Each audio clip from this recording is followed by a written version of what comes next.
Collaborating and sharing knowledge is essential to improving project quality and reducing cost and time.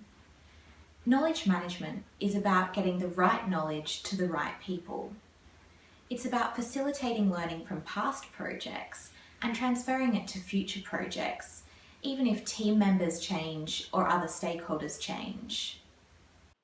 Thomas Allen's 1977 study found that the likelihood of interacting with another person falls off rapidly with distance and essentially asymptotes at 30 metres. It's more than 30 metres from one end of most office floors to another. What does that say for sharing knowledge with other team members in other buildings, other states, or other countries?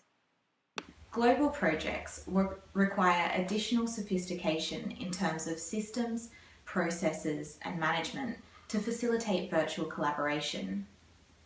Used well, knowledge management systems can provide the virtual key to overcoming physical barriers such as distance and time zone.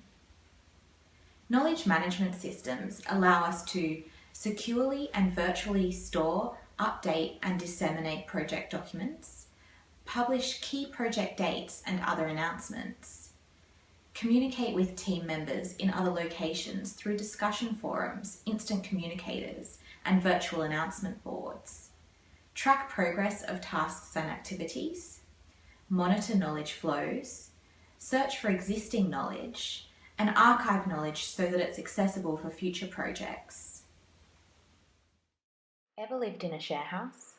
Developing, using, and maintaining an effective knowledge management system is rather like the system for food in the shared pantry.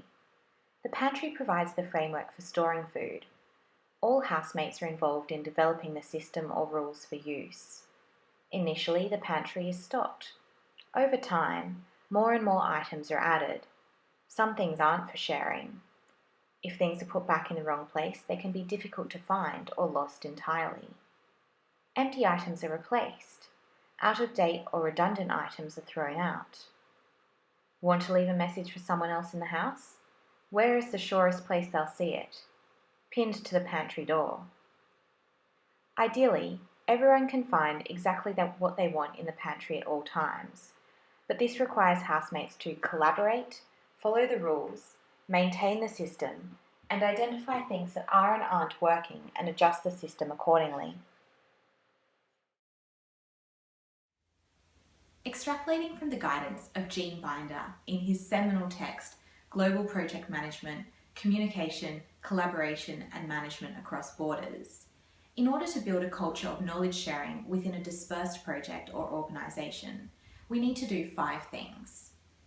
1.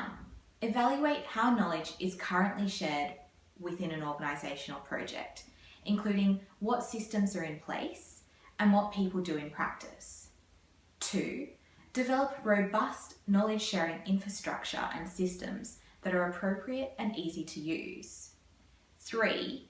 Define rules, protocols, and procedures for knowledge sharing. 4. Lead people to share knowledge. And 5. Reassess the effectiveness of knowledge sharing and implement any actions for improvement. I worked on a global remediation project over a number of years. The land was in Sydney, but we had technical experts located around the world in a number of different time zones. There are a large number of project documents, including a number of different types of files and some very large files. We established an online portal to store all of this knowledge. One person was assigned to maintain the database and keep it up to date, me. But we had multiple parties around the world provided with access to the documents. Some documents were kept confidential, with only certain people being granted access. Overall, the system worked quite well, but there were some difficulties. The system wasn't intuitive, the search functions were poor, and saving documents into the system took significantly longer than saving documents locally. The system was also quite slow. Over time, people forgot how to use it and they forgot their password and reverted to requesting hard copies or for me to email them documents rather than accessing the system themselves. There was also no function for discussions or communication between team members, so we continued to use email and phone. This meant that important information exchanged by email and phone wasn't necessarily captured in the system. Let's take a look at some of the constraints and complexities to knowledge sharing and some systems and strategies for overcoming them. There are 3 key areas that we need to look at. The first is systems. There are many technologies out there in the marketplace, both proprietary and open software examples. The appropriate choice for each project and organisation depends on a number of factors, including the intended use, budget, the size of the network, security and privacy requirements, accessibility, and compatibility with other systems.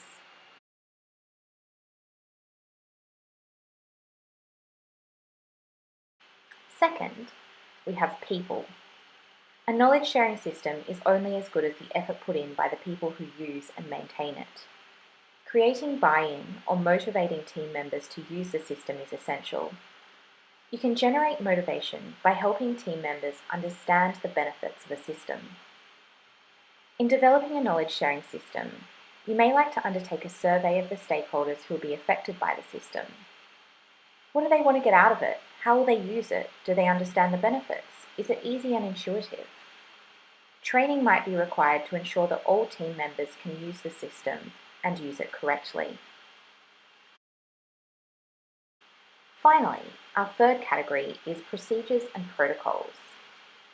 System rules are important. For example, you may develop a specific protocol for naming of documents filed in the system so that they're easy to find. Similarly, there should be rules about where documents are saved, when to create new versions, who has permission to access documents, and make changes.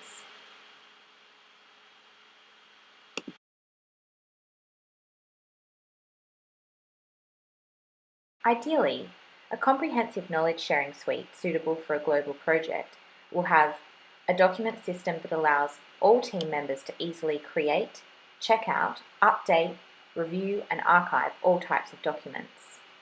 A sophisticated way of managing and indexing different projects and project phases. Discussion groups, collating discussions in various categories and allowing them to be searched and accessed more easily than by email. And announcement boards, calendars, and other coordination tools for scheduling and managing workflows. So, on reflection, my 3 key tips for fostering a knowledge sharing culture in your global organisation or project. 1. Providing innovative, intuitive systems and robust infrastructure. 2. Engendering support for knowledge sharing within the people in your organisation or project. And 3. Ensuring that the rules, procedures and protocols for knowledge sharing are clear and easy to follow. And why is this important? Because don't forget that knowledge is a key project asset. It can significantly improve project quality and reduce time and cost because you don't have to reinvent the wheel every time. Effective knowledge sharing and use of comprehensive knowledge management systems can significantly reduce the physical constraints to collaborating with dispersed team members.